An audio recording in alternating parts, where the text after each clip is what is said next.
ബഹുമാനപ്പെട്ട ആരോഗ്യം ശിശുവികസന വകുപ്പ് മന്ത്രി. സാർ, ഈ പാലക്കാട് മെമ്പർ അദ്ദേഹം യൂത്ത് കോൺഗ്രസിന്റെ പ്രസിഡന്റ് കൂടിയാണല്ലോ. പക്ഷേ SUCയുടെ നാവായി കേരളത്തിലെ യൂത്ത് കോൺഗ്രസിന്റെ പ്രസിഡന്റ് മാറി എന്നുള്ളത് ഒരു ഗതികേടായിട്ട് മാത്രമേ കാണാനായിട്ട് സാധിക്കുകയുള്ളൂ. സാർ, അതിൽ വളരെ വളരെ അബദ്ധം ജടിലും സാർ ആശമാരെ കുറിച്ചും ആശമാരുടെ പ്രവർത്തനങ്ങളെ കുറിച്ചും ഒരു കാര്യം പോലും ഈ പ്രമേയ അവതാരകൻ അറിയില്ല എന്നുള്ളതാണ് അദ്ദേഹത്തിന്റെ തുടക്കം മുതലുള്ള വാക്കുകളിലൂടെ വ്യക്തമാകുന്നത്.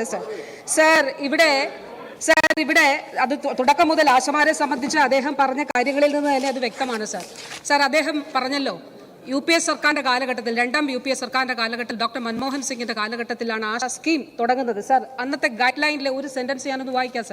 സാർ ആ ഗൈഡ് ലൈനിൽ പറയുന്നത്, state governments may modify these guide lines except that no change may be done in the basic criteria of ASHA being a woman volunteer. നിലപാട് എന്താണ് സാർ? എന്താണ് കോൺഗ്രസിന്റെ നിലപാട് സാർ? എന്താ കോൺഗ്രസിന്റെ നിലപാട്? എന്താണ് കോൺഗ്രസിന്റെ SUCയുടെ നിലപാടാണോ സാർ IUCക്കുള്ളത്? അതെങ്കിലും പരിശോധിച്ചിട്ട് വരണ്ടേ സാർ പ്രമേയ അവതാരകൻ? സാർ ഇതിൽ കാണേണ്ടത്, ഇനി ഞാൻ ഒരു കാര്യം കൂടെ വായിക്കാം സാർ. ഇതില് ഒരു വാർത്താക്കുറിപ്പാണ്.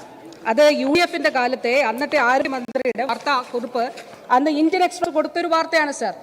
ദിസ് ഇയേഴ്സ്, അതായത് ഡേറ്റ് കൂടി നോക്കണം, 2014 ഡിസംബർ മാസം 18-ാം തീയതി, 2014 ഡിസംബർ മാസം 18-ാം തീയതി അദ്ദേഹം, അന്നത്തെ ആരോഗ്യമന്ത്രി, മാധ്യമങ്ങളോട് സംസാരത്തിലെ ചില വാക്കുകളാണ്.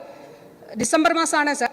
This year's incentive for ASHA workers and the 3-month honorarium during 13-14, അതായത് മുൻ സാമ്പത്തിക വർഷത്തെ ഓണറേറിയവും ഈ വർഷത്തെ ഇൻസെന്റീവും will be dispersed before Christmas. പറയുന്നത് എപ്പോഴാണ് സാർ? 2014 ഡിസംബറിൽ. Sir, the honorarium for the year 2014-15, അന്നത്തെ നടപ്പ് സാമ്പത്തിക വർഷം, will be made available before January 30, sir. Sir, he said that he will make an appeal to the central government in the next year's project report to increase the benefit of ASHA workers. Sir, ഇത് പദ്ധതി കേന്ദ്ര scheme പ്രഖ്യാപിക്കുമ്പോൾ ആരായിരുന്നു കേരളത്തിൽ ഭരിച്ചുകൊണ്ടിരുന്നത് sir? UDF ആണ് sir. അതിനുശേഷം വീണ്ടും UDF അധികാരത്തിലെത്തിയല്ലോ 2011, 2014 വരെ. ആ കാലഘട്ടത്തിൽ വീണ്ടും കേന്ദ്രവും ഇവിടെയും ഒരേപോലെ കോൺഗ്രസ് ഭരിച്ചില്ലേ? ഈ വിമൻ വോളണ്ടിയേഴ്സ് എന്നുള്ളത് മാറ്റണം, സന്നദ്ധ പ്രവർത്തകർ എന്നുള്ളത് മാറ്റി അതിൽ തൊഴിൽ നിയമങ്ങളുടെ പരിധിയിൽ അവരെ കൊണ്ടുവരണം എന്നൊരു നിലപാട് സംസ്ഥാന കോൺഗ്രസ് എടുത്തിരുന്നോ സാർ? അതിനു വേണ്ടിയിട്ട് ഒരു അപേക്ഷ കൊടുത്തിരുന്നോ സാർ? സാർ, അതിൽ ഇടതുപക്ഷ ഗവൺമെന്റിന് വ്യക്തമായിട്ടുള്ള നിലപാടുണ്ട് സാർ. സാർ, ഇവിടെ അദ്ദേഹം പറഞ്ഞല്ലോ 500 രൂപ 1000 രൂപയായിട്ട് വർദ്ധിപ്പിച്ചത്. 1000 രൂപ കൊടുത്തു തുടങ്ങിയത് 2014 ഇടതുപക്ഷ സർക്കാരാണ് സാർ. സാർ, ആ കണക്ക് നോക്കിയാൽ 400 രൂപയാണ് 5 വർഷം കൊണ്ട് വർദ്ധിപ്പിച്ചത്.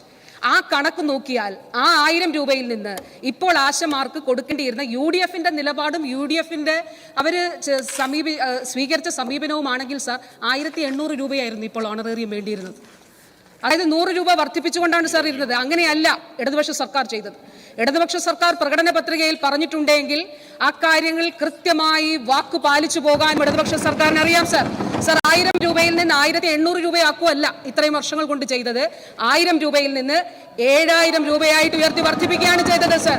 അതിൽ ആശമാരുടെ ഓണറേറിയം സംബന്ധിച്ച കാര്യത്തിൽ സർക്കാരിന് നിലപാടുണ്ട് സാർ. അതിൽ അനുഭാവപൂർണ്ണമായിട്ടുള്ള നിലപാടാണ് സാർ ഉള്ളത്. അതിനിയും വർദ്ധിപ്പിക്കണം എന്നുള്ള നിലപാട് തന്നെയാണ് സാർ ഉള്ളത്. അതിൽ യാതൊരു വിധമായിട്ടുള്ള തർക്കവുമില്ല സാർ. സാർ, ഇവിടെ നമ്മൾ കാണേണ്ടതായിട്ടുള്ളത്, നമ്മൾ ഇവിടെ മന്ത്രി ചർച്ച നടത്തിയില്ല എന്ന് പറഞ്ഞു. ഞാൻ വളരെ ആദരിക്കുന്ന അനേകം ആളുകൾ പ്രതിപക്ഷ നിരയിലുണ്ട് സാർ.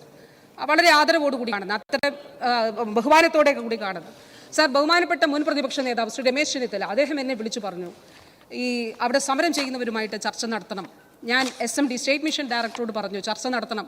അദ്ദേഹം 14-ാം തീയതി SPM സ്റ്റേറ്റ് പ്രോജക്ട് മാനേജർ ചർച്ച നടത്തി സാർ. അവർ പറഞ്ഞു, ഇല്ല, ഞങ്ങൾക്ക് മന്ത്രിയെ കാണണം.